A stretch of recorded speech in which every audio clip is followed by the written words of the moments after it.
Macro e microestruturas da língua. Vamos, enfim, entrar neste universo de oposições que, na verdade, elas se complementam e servem para nos mostrar as distinções. Por exemplo, se uma coisa é A, ela não é B e ela se reconhece como A porque existe o B, percebe? Aqui a gente está pensando nas polaridades de um modo produtivo, não entre certo e errado. Lembra que a gente falou na última aula? Vamos desconstruir, vamos tirar do nosso vocabulário essa noção de certo e errado. E eu vou retomar isso várias vezes, que é justamente para que você memorize e você se coloque neste lugar.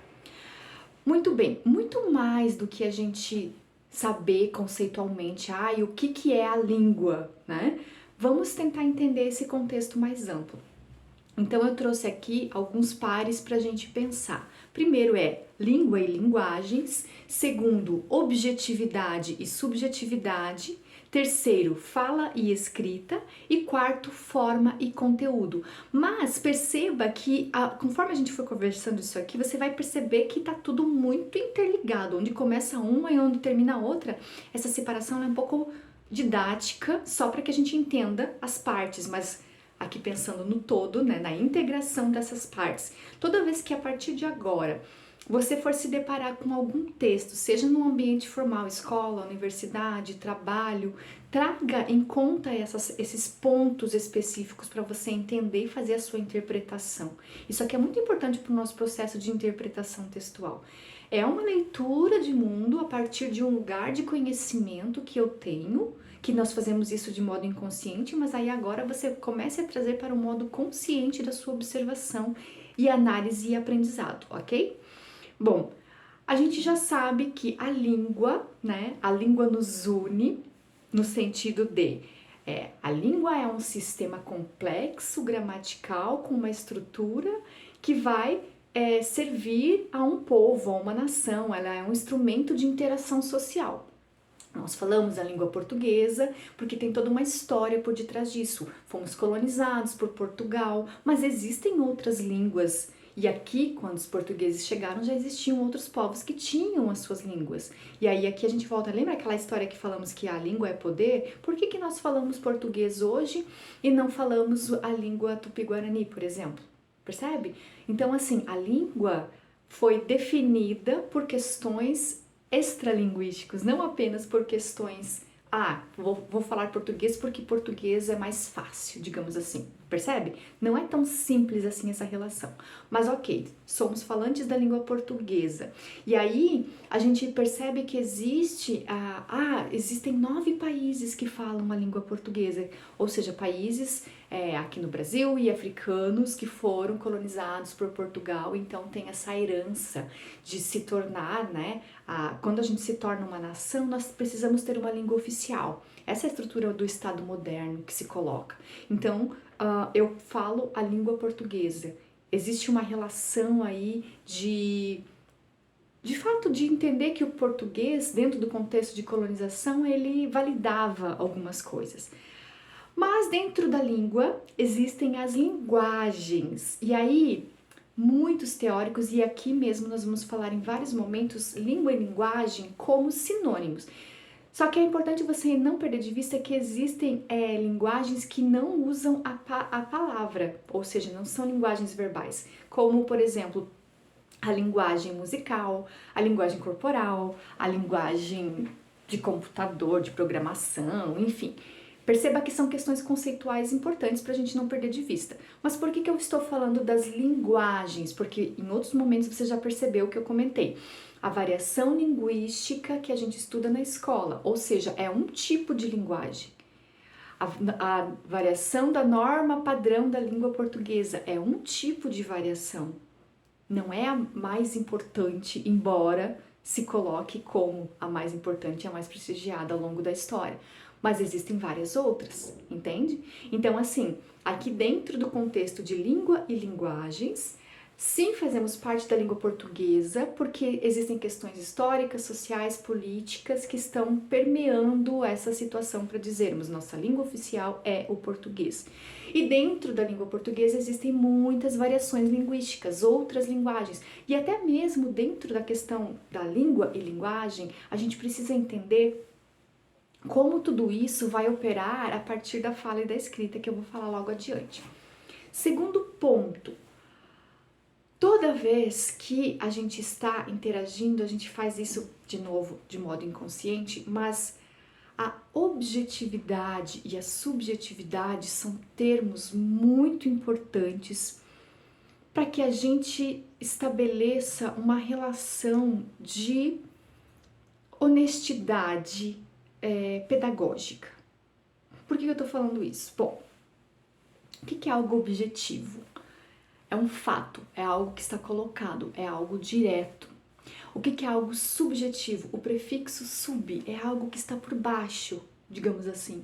A subjetividade, ela já vai abrir um leque de interpretações. Então, a objetividade, não, é o que está ali, é o que está colocado, digamos assim, né? Então, o que está escrito ou o que está sendo dito de uma forma objetiva. E a subjetividade, ela já vai abrir um pouco mais esse leque. Aqui entram termos, não se preocupe em decorar, mas em entender a linguagem conotativa e a linguagem denotativa, ou o que é literário e não literário, ou o que é ficção ou não ficção. Muito bem. A objetividade está para a conotação, assim como para o não literário, o não ficcional. Ou seja, o máximo de objetividade possível, o máximo de fato colocado ali. Uma notícia pressupõe-se ser objetiva, ela está narrando um fato que aconteceu. Se eu coloco nessa notícia um juízo de valor, eu já estou indo para a subjetividade, que é a denotação, o literário, a ficção, digamos assim. Percebe que existe uma correlação entre esses pontos? Objetividade, subjetividade, conotação e denotação. Então, assim, nós estamos o tempo todo nesse limbo, digamos assim, onde começa a subjetividade, onde termina a subjetividade, onde começa a objetividade, onde termina a objetividade. Como é que a gente vai perceber isso? Bom, no universo que temos de interação linguística, seja na textualidade oral ou escrita, nós nos deparamos com diversos tipos de textos. Então, como eu acabei de mencionar, a notícia, existe um pacto social implícito, ninguém precisa ir para a escola ou para a universidade para entender isso. Existe um pacto, por exemplo, de que uma notícia, ela deve ser verídica, ela deve ser objetiva, ela deve estar narrando um fato que aconteceu dentro de um contexto específico, certo? Fake news, a bola da vez, né? A fake news, ela pega essa estrutura daquele contrato implícito de que a notícia, todos nós, quando lemos uma notícia, pressupomos que ela seja verdade, que ela seja um fato, e trabalha nisso de uma forma subjetiva, deturpando, mudando ali as informações, as notícias. Então, por isso que o nosso senso crítico deve imperar. Quando eu estou lendo uma notícia, eu preciso saber quem está falando, qual é essa fonte, é uma fonte verídica? Eu vou explicar um pouquinho melhor mais pra frente, mas com esse exemplo aqui, que é algo que acho que tá no universo de todo mundo hoje em dia, né? Quem aqui já não caiu numa fake news, não é? Então, assim, nós precisamos justamente entender quem é que está falando, o que essa pessoa está falando, de onde ela fala, por que ela está falando isso, como ela está falando isso. Tudo isso tem a ver com objetividade e subjetividade, uma análise que a gente faz. Muito bem. Quando a gente vai para a literatura, é muita subjetividade que está colocada ali também. Mas percebe que existe objetividade, porque, por exemplo, se eu estou narrando uma história, tem que ter algo ali do universo real, digamos assim, né? Para que todo mundo se identifique com aquilo. Ah, eu vou contar uma história de amor da Carla e do Alexandre. Então, existe ali um nível de objetividade e existe também um nível de subjetividade.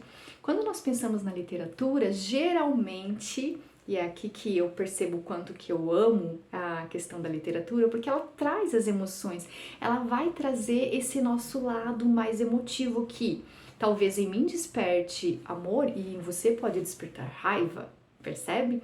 Então aqui que tá a questão da subjetividade, porque dependendo do contexto ela vai ter diferentes resultados, digamos assim, nas pessoas, né? Então, quando a gente percebe que estamos trabalhando com objetividade e com subjetividade, a gente vai, opa, peraí, que texto é esse? De onde ele vem?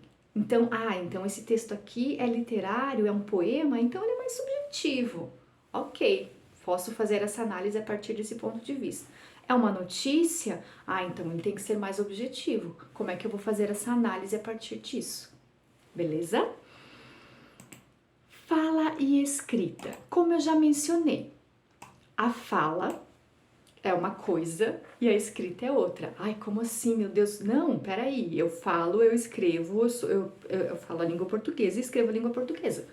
Aham, sim, mas tem variações, lembra? Então, quando a gente percebe que existe, que a gente admite, que a gente reconhece que existem essas variações, e a modalidade da fala é uma coisa, a modalidade da escrita é outra coisa, ou seja, são suportes diferentes, existem regras diferentes para ser colocadas. Quando eu estou falando, né, se a pessoa consegue me ouvir, se a pessoa consegue me ver, ela vai, né, perceber ali, ó, mesmo nesse vídeo, nessa interação através de vídeo ou na interação ao vivo, existem outros recursos que auxiliam a fala. E na escrita, não. Na escrita é o papel, ou o livro, ou a página da internet. Mas ali no papel, ou mesmo na internet, a gente percebe que existe uma disposição. É um espaço que tem em branco, onde termina uma palavra, onde começa uma palavra. Quando nós estamos falando, a gente consegue perceber isso, não é? Mas quando nós estamos na escrita, é deixado um espaço de separação, um espaço em branco entre uma palavra e outra, porque senão a gente não saberia o que é, onde começa e onde termina, não é verdade?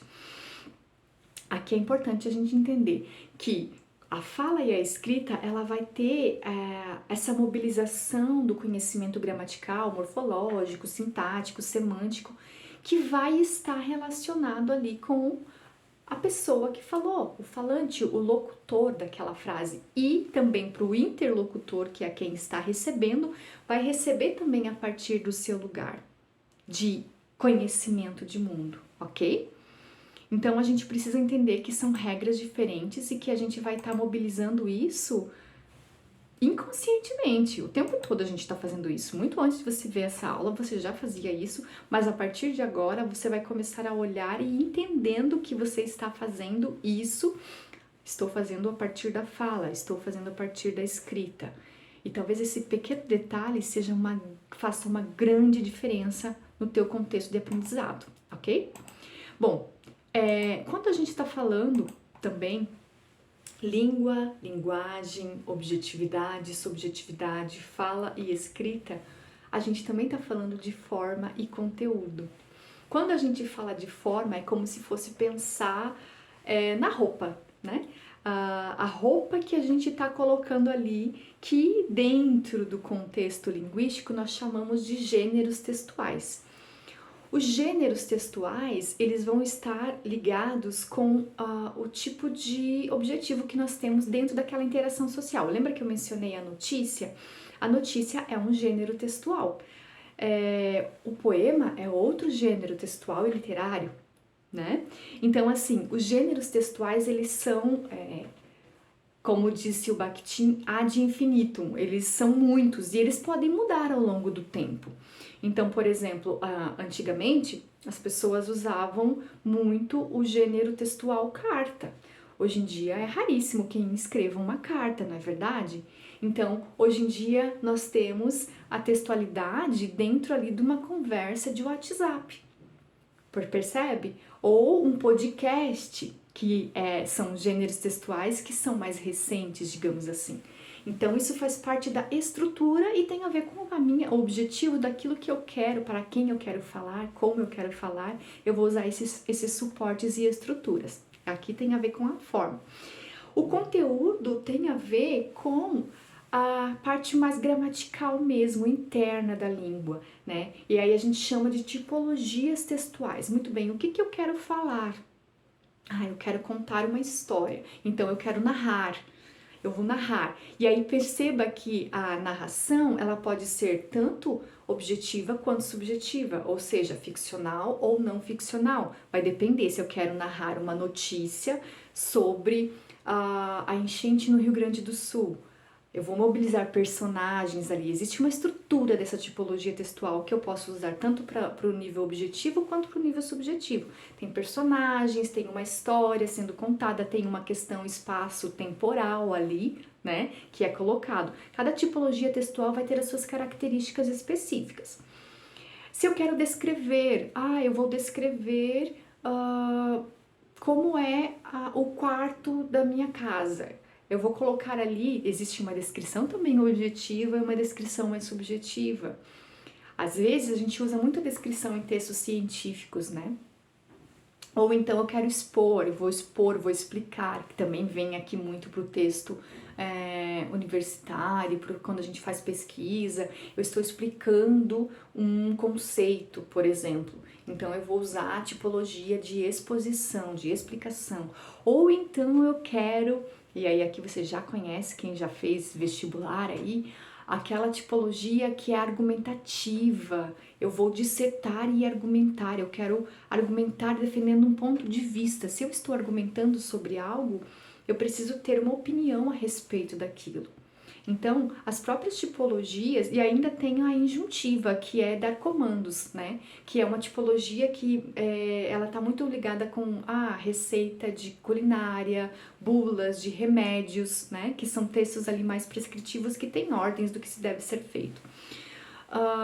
No material complementar, vocês vão perceber que eu vou deixar essas estruturas dessas tipologias textuais, mas você já consegue meio que reconhecer isso mais de forma consciente ou inconsciente, porque vai depender muito quando você quer escrever um texto, por exemplo. Que texto que é esse que você quer escrever? Eu quero falar sobre um jogo de futebol. Ok, você quer falar sobre o jogo de futebol, mas o que você quer falar? Você quer narrar? Você quer argumentar? Você quer expor alguma coisa? Percebe que cada um vai ter a ver com algum tipo de gênero? Porque se eu quero narrar sobre algo, eu posso escrever uma crônica, quem sabe? Ou então, se eu quero fazer ali, ou posso de repente fazer uma reportagem, né? Que aí tem a ver com esses gêneros textuais mais jornalísticos, dentro dessa narrativa, mas aí as tipologias, elas sempre vão ocorrer juntas, nunca vai ser só narração, nunca vai ser só descrição, percebe? A gente vai estar sempre interagindo com várias tipologias. O mais importante é a gente entender que os gêneros textuais, eles estão muito ligados com a forma estrutural daquilo que a gente quer, seja falar ou escrever. E eles são praticamente infinitos e podem mudar ao longo do tempo. As tipologias textuais, por sua vez, elas estão muito ligadas com o conteúdo, com a parte interna, com o objetivo daquilo que eu quero, da mensagem que eu quero repassar. E eles são menos, na verdade. Existem, os teóricos ficam de fato ali, né, de 3 a 5 tipologias textuais, essas que eu falei para vocês: narração, descrição, argumentação, exposição e injunção, ok? Então, tudo isso vai ter a ver com aquilo que eu quero falar, aquilo que eu quero transmitir, aquilo que eu quero dialogar com o outro. A partir dessa noção de saber a macroestrutura com a microestrutura, eu consigo transitar, digamos assim, de uma forma mais coerente, ou seja, com sentido, e coesa, ou seja, interligando as partes daquilo que eu quero. Então, o meu convite para você, finalizando essa grande exposição aqui desses temas é que você comece a observar no seu dia a dia quando você está dentro da objetividade e quando você está dentro da subjetividade. Perceba que não existem também regras rígidas para dizer, não, isso é só objetividade ou isso é só subjetividade. Mas existem acordos sociais, como eu mencionei em relação à notícia, de que pressupõe-se, né, eticamente, que a notícia deva ser verídica, factual e trazer ali um conteúdo que esteja de uma forma o mais imparcial possível, embora não seja possível totalmente a imparcialidade. Isso é importante da gente deixar claro. Porque nós sempre trazemos, lembra? Eu sou um sujeito que tenho toda a minha história, toda a minha vivência, toda a minha identidade que está interagindo com a minha língua, com o meu conhecimento de mundo, com o meu vocabulário. As palavras, elas têm história. Então, uma coisa é eu escolher falar dentro de uma notícia que a pessoa é ladrão. Outra coisa é eu escolher que aquela pessoa é uma pessoa que furtou algo. Percebe? Quando eu coloco ladrão, existe um rótulo, uma palavra X. Quando eu coloco aquela pessoa furtou algo, ela já muda um pouco o horizonte, não é verdade? Mas a questão é, analise isso no seu dia a dia. Porque quando a gente percebe que existem todos esses detalhes que fazem parte de algo automático, dinâmico da nossa vida, do nosso contexto, a gente começa a ver de fato que existem possibilidades. Talvez eu queira falar um tema e eu não sei qual gênero textual eu posso usar, mas eu posso pesquisar. Ah, se eu quero escrever uma carta para o prefeito da cidade para explicar que existe um buraco na minha rua que precisa ser arrumado. Eu preciso pesquisar sobre isso, porque eu tenho um papel ativo, lembra? Papel ativo dentro do meu contexto de interação social e de aprendizado. Se eu não sei, eu posso aprender, eu posso ir atrás e descobrir. Eu estou estudando o tempo todo. Então, nos encontramos na próxima aula. E vou deixar para você uma autoavaliação. Depois que você assistir todas essas aulas, que você olhar os materiais complementares, que você fizer algum tipo de exercício caso queira, você vai fazer essa autoavaliação refletindo sobre tudo que você ouviu aqui comigo e também deixando seus comentários aqui embaixo de cada aula para que você vá consolidando esse teu novo olhar. Talvez muitas coisas você já sabia e outras coisas você não sabia e tá tudo certo. Isso faz parte do processo de aprendizado, ok? Então, comece a olhar desse outro lugar. Esse é o convite que eu faço aqui para a gente finalizar esse primeiro módulo, para que a gente consiga entender que a língua ela é muito mais do que aquilo que a gente imagina que ela possa ser. Ela está muito ligada com o nosso autoconhecimento, com o conhecimento de mundo e com as nossas relações sociais. Até o próximo módulo.